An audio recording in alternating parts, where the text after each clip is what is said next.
Assalamualaikum warahmatullahi wabarakatuh. Bismillahirrahmanirrahim. Alhamdulillahirabbil alamin. Wassalatu wassalamu ala asrofil anbiya'i wal mursalin. Sayyidina wa habibina wa syafi'ana wa qurratu a'yunina Sayyidina Muhammadin sallallahu alaihi wasallam. Rabbi zidni ilma warzuqni fahma, amma ba'du. Pemirsa Batu TV yang dimuliakan Allah, tidak terasa kita sudah berkurang umur kita 1 tahun lagi. Sudah bertemu pada bulan Ramadan ya, 1446 Hijriah. Pada kesempatan ini kita akan membahas ya, faedah sholat taraweh, di mana kita tahu bahwa sholat taraweh ini adalah sholat yang dicadang oleh Sayyidina Umar radhiyallahu anhu. Jadi pada zaman Rasulullah tidak ada sholat tarawih, itu tidak ada. Jadi yang ada pada zaman Rasulullah itu adalah qiyamul lail. Qiyamul lail itu dilakukan setelah jam 12 malam. Jadi pencanangan sholat tarawih itu yaitu pada zaman Khalifah Sayyidina Abu Bakar. Pada waktu Sayyidina Abu Bakar jadi Khalifah, dan setelah peninggal Rasulullah ini, masjid itu sepi. Pas bulan Ramadan masjid sepi. Akhirnya Sayyidina Umar, masjid kok sepi. Nah, masjid akhirnya Sayyidina Umar ini bertanya kepada Sayyidina Abu Bakar, kemana orang-orang ini kok tidak ada yang ke masjid? Ya. Akhirnya dengan adanya itu, ya, Sayyidina Abu Bakar menjawab bahwa orang-orang ada di rumah semuanya, sholat di rumah-rumah. Wah, kalau seperti ini sunnah Rasulullah untuk meramaikan masjid dan meramaikan bulan Ramadan tidak terlaksana. Akhirnya Sayyidina Umar memerintahkan sahabat-sahabat semua untuk datang ke masjid. Ya, kalau perintah itu kalau keluar dari Sayyidina Umar, itu tidak ada sahabat yang mau berani menentang, ya, langsung sami'na wa ata'na gitu ya. Karena Sayyidina Umar itu orang yang ditakuti, disegani oleh semua orang ya. Pada Rasulullah mengatakan yang takut kepada Sayyidina Umar itu tidak hanya manusia, setan pun takut kepada Sayyidina Umar. Nah, setelah kumpul, akhirnya dicanangkanlah sholat tarawih itu dilaksanakan setelah habis sholat isya. Dan yang menentukan habis sholat isya itu Sayyidina Umar. Jumlahnya 20 itu juga Sayyidina Umar. Jadi kalau kita cari hadis yang menentukan bahwa tarawih itu tidak 20, ya tidak ada. Wong itu yang menyenangkan adalah Sayyidina Umar.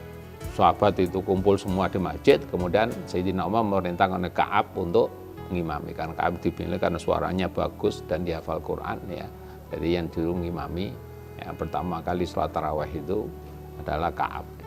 Dengan adanya pencanangan ini ya, pernah Sayyidina Abu Bakar protes, ya Umar, itu bid'ah Umar. Apa jawab Sayyidina Umar? Ya, nikmatul bid'ati hadhi. Bid'ah yang nikmat ya seperti ini. Kita bisa meramaikan, bisa meneruskan ya, sunnah Rasulullah meramaikan bulan Ramadan dengan beribadah di masjid ya, bersama-sama. Zaman dulu zaman Rasulullah itu sholat ya kumpul di masjid tapi sholatnya sendiri-sendirian. Karena qiyamul lail itu tidak dilaksanakan secara jamaah tapi dengan sendiri-sendiri. Ya. Nah, setelah Sayyidina Umar itu jamaah, itu yang canangkan Sayyidina Umar dengan jamaah tarawih itu. Ya, ini adalah sejarah dari tarawih. Ya, kita katakan tarawih ini adalah merupakan sesuatu bentuk manifestasi dari takwa kita kepada Allah, itu pasti ya, karena ini adalah sesuatu yang tidak wajib. Ya, kita melaksanakan tidak diperintahkan secara wajib kepada Allah. Ya, itu dikatakan sunnah, ya sunnah ulafa urasidin kan ya, ya. Kita mengikuti sunnah sahabat itu sama dengan mengikuti Rasulullah. Karena apa yang dilakukan ya para sahabat itu tidak lepas dari kita juga mengikuti Rasulullah. Maka Rasul mengatakan asabikan nujum bi aima iqtadaitum ihtadaitum. Sahabat-sahabat itu seperti bintang di langit, di mana kamu mengikutinya maka disitulah kamu akan mendapatkan petunjuk. Jadi kita mengikuti Sayyidina Umar dalam hal ini sholat tarawih itu sama saja kita mengikuti Rasulullah di situ. Tarawih ini dikatakan sebagai peletak bukti ketakwaan seseorang. Ini ya adalah suatu manfaat karena apakah suatu hal yang tidak wajib, tapi kita tergerak untuk melaksanakan itu, ya meskipun yang mencanangkan itu adalah seorang sahabat. Seorang sahabat.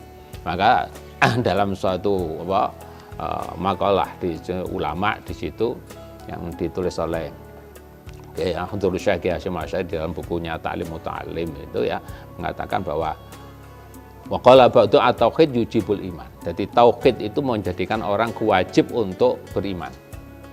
Dengan tauhid itu. Maka faman la imana la tauhid lahu. Orang yang tidak beriman berarti orang itu tidak bertauhid. Ya. Dan wal iman la yujibu syariah, dan iman itu mewajibkan orang untuk melaksanakan syariat.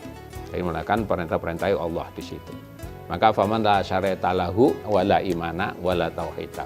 Kalau orang tidak mau melaksanakan syariat Allah, berarti juga orang itu bisa dikatakan orang itu tidak beriman, juga orang itu tidak bertauhid.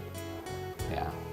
Wa syariatu tujibu adab, dan seorang melaksanakan syariat itu mewajibkan orang untuk beradab. Ini pokoknya di dalam ini tata kerama adab itu harus ini. Maka waman la adaba, orang yang tidak punya adab dikatakan la syariata lahu wala imana lahu wala tauhid lahu. Maka pentingnya kita ini beradab tata kerama. Karena apa?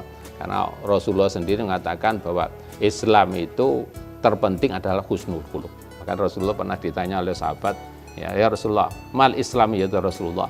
Jawab Rasulullah apa? Husnul khuluq. Artinya orang yang mengatakan dirinya berislam, maka budi pekerti itu harus ditonjolkan. Jadi kalau orang itu sudah mengaku bahwa sebagai seorang muslim, tapi kok budi pekertinya, adabnya jelek, ya itu menunjukkan dia belum melaksanakan Islam dengan sebaik-baiknya. Mungkin itu yang biasa saya sampaikan kurang lebihnya. Semoga ibadah kita di bulan Ramadan ini bisa menjadi ibadah sing makbulah yang diterima oleh Allah dan menjadikan kita ini akan mendapatkan pahala yang berlipat-lipat oleh Allah. Ya. Akhiri, assalamualaikum warahmatullahi wabarakatuh. Kampus Unggul telah meraih berbagai prestasi gemilang di kancah global. Saya merasakan pendidikan tinggi Islam yang maju dan modern. Di sini, Unisma Malang, kampus unggul terakreditasi internasional, siap mencetak generasi entrepreneur muda profesional dan pemimpin perubahan. Universitas Islam Malang. Terbang melesat menuju Universitas Berkelas Internasional.